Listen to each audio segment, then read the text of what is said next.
This comic is rated R for nudity and violence, just like I like it. Now available in paperback and e-readers. Isis, Revenge of the Cyber Goddess. The goddess next door takes on the threat of a deadly digital diva driven to destroy the world in this action-packed, all-new Isis series adventure. Get Isis, Revenge of the Cyber Goddess featuring a bonus pin-up and the other two books in the Cyber Goddess saga at online booksellers everywhere today.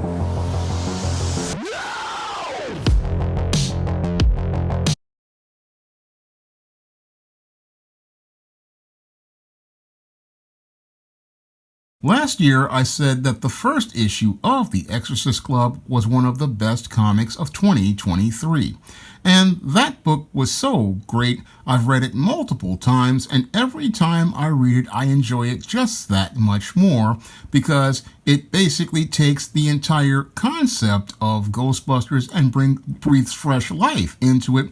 Moreover, this comic does what Ghostbusters 2016 wanted to do back in 2016 and giving us an all-female team, but this book just does it better because the execution and concept are so well done.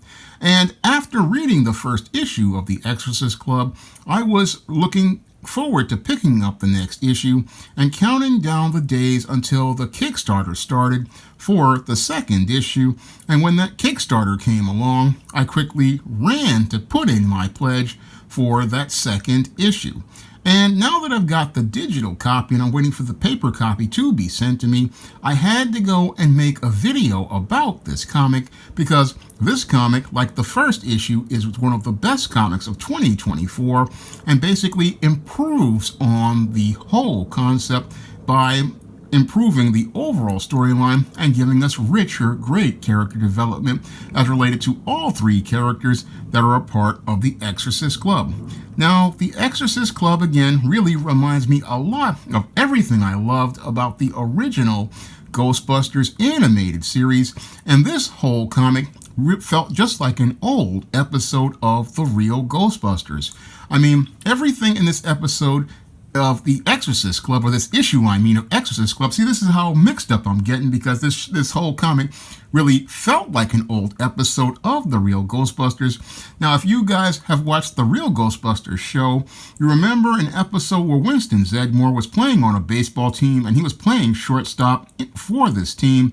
And that's what this whole issue really reminds me of, that entire episode of Real Ghostbusters. But instead of it being guys, we've got the girls in this kind of action, and they prove capable of handling their business as related to dealing with ghosts just like the old Real Ghostbusters.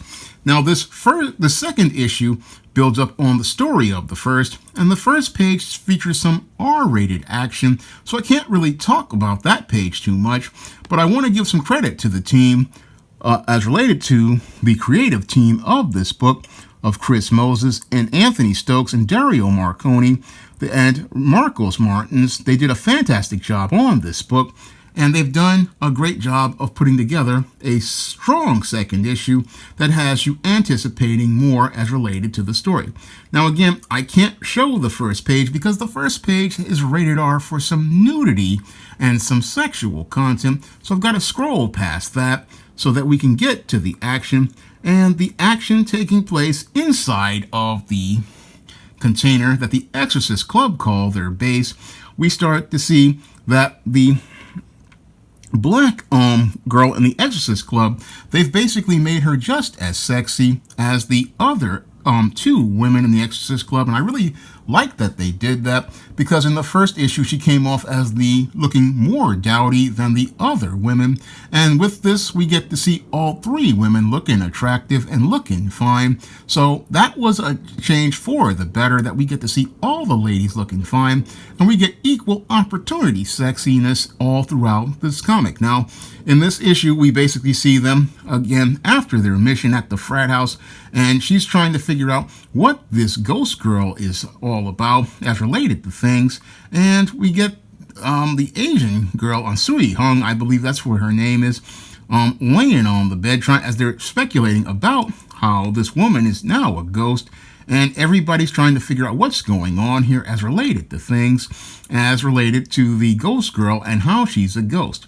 Now they're all sitting there in the container, and eventually Sui Hung wants to again talk about her new job, but the sister makes it where she tells her that she can't talk about it, and that builds up into the plot of this story, which revolves around a ghost, because the PKE cat basically figures out that there's another ghost out there, and they decide to go into action. And as they go into action at this baseball stadium, this is where everything gets to be a lot of fun, as related to this whole situation. And we get some more R-rated action I can't really talk about, but really showcases this ghost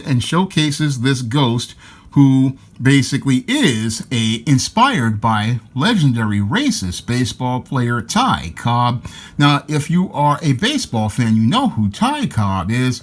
He was a legendary baseball player who was notorious for being a racist and being a sexist, and they basically based this baseball player on Ty Cobb, that baseball player, as they have to go out here and deal with this ghost who is upset that he wasn't able to play in a game. And because he wasn't able to play in a game, this is what's got him stranded on Earth. And the Exorcist Club have to go out here and try to exorcise this ghost as they're trying to deal with him at the baseball field. And as the story builds, I don't want to give away too much of this comic because the team did such a great job on it. So I'm going to scroll back to the first page because I want you guys to pick up this comic and experience it for yourself. And as the story builds, we get some great plot point twists as related to the story of the sister and her armband with the crosses on it. And as the issue concludes, we find out that there's more than one woman with this armband. Spoiler, but the whole thing is all of this builds into a more intriguing mystery that has me counting down the days until the Kickstarter for Exorcist Club number 3. This second issue basically has you wanting to read more about these characters, and more about their stories. And again, this story with these 3 heroines is right on the same level as the old Real Ghostbusters episode that featured Winston Zedmore playing baseball. That's how solid the writing on this comic is. I mean, as a guy who grew up with the Real Ghostbusters in the 80s, this book is a blast because it takes all those concepts and make them fresh for the 21st century, gives us great, compelling characters, great, compelling story, and has me eager, again, to count down those days until the Kickstarter announces for Exorcist Club number 3, and looking to save up my pennies to go out here and put in a pledge on that comic, because everything in this book has me eager to read more and build and learn more about the compelling mysteries as related to the plots going on with the ghost girl and her body, everything as related to the sister and her connections with her cross, and Sui Hung's, I think that's her name, and her connections to the club and her father. I mean, so many great storylines get developed in this issue. So many great plot points get revealed and answer questions and have us asking more. This second issue really builds on everything in the first issue and makes you eager to read more. This is what great comic storytelling is. Great comic storytelling really just draws you in and has you wanting more. And I want to read more of The Exorcist Club, and I want you to read more of The Exorcist Club. I want you to be able to go out here and pick up this book. I highly recommend you pick it up from Red Sea Comics. They've done a great job with this comic, done a great job putting together great storytelling, fantastic art. I mean, everything just comes to life here to the point where I was saying that it was like an episode of Real Ghostbusters. And this is what I would want in a Ghostbusters show that featured an all-female cast. I mean, this is what we should have gotten in Ghostbusters 2016. Had they made it like this, they would have had a box office hit. They would have had a box office hit on the level of the original Ghostbusters if they just followed the premise of the Exorcist Club. I mean, this book, again, is just absolutely fantastic. It's one that I definitely want to recommend to you. Want to recommend you go out here and get this one over at Red Sea Comics at their website. Get this comic and the first issue, because this book is, if you're a comic fan, you're going to have a lot of fun reading this book. Now, this book is rated R for nudity and violence, so this is one that I wouldn't say that the kiddies should be picking up, but anybody who's over 18, you're definitely going to enjoy this book.